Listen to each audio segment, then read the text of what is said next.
ঈদ উল ফিতরে মুক্তি পেতে যাচ্ছে বুবলি, সিয়াম ও দিঘি অভিনীত জঙ্গলি।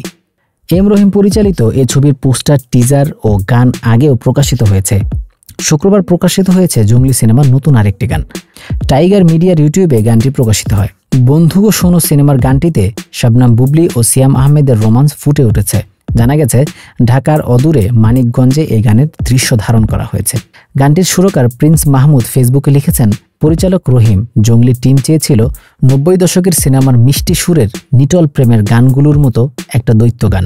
আমার মতো করে করেছি, আশা করছি ভালো লাগবে। এদিকে সিনেমাটি নিয়ে দর্শক আগ্রহ বাড়াতে নানা ধরনের কৌশল অবলম্বন করেছেন ছবি সংশ্লিষ্ট ব্যক্তিরা। তারই অংশ হিসেবে জঙ্গলি রূপে লুঙ্গি পরে সামাজিক যোগাযোগ মাধ্যমে হাজিরও হয়েছিল বুবলি। কিন্তু লুকের কয়েকটি ছবি পোস্ট করে বুবলি ক্যাপশন দিয়েছিলেন, হেই গাইজ, লুঙ্গি পরে জঙ্গলি সিনেমা দেখতে গেলে কেমন হয়। বুবলি এমন ছবি প্রকাশ করার পরপরই সামাজিক যোগাযোগ মাধ্যমে শুরু হয় আলোচনা। অনেকেই তার এমন লুকের প্রশংসাও করেছেন। নতুন সিনেমা নিয়ে বুবলি বলেছেন, আমি ভীষণ এক্সাইটেড। রহিম ভাইয়ের সঙ্গে আমার প্রথম কাজ। আমি নিশ্চিত দর্শক দারুণ কিছু পেতে যাচ্ছে।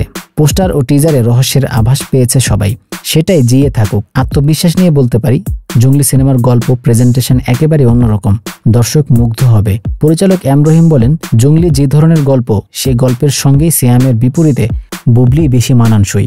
সিয়াম বুবলি সহ সবাই দারুণ অভিনয় করেছেন। আশা করি ঈদে দারুণ কিছু উপহার দিতে পারবো। কিছুদিন আগে রিলিজ হওয়া বন্ধু গো শিরোনামের গানটিতে কণ্ঠ দিয়েছেন কণা ও ইমরান মাহমুদুল।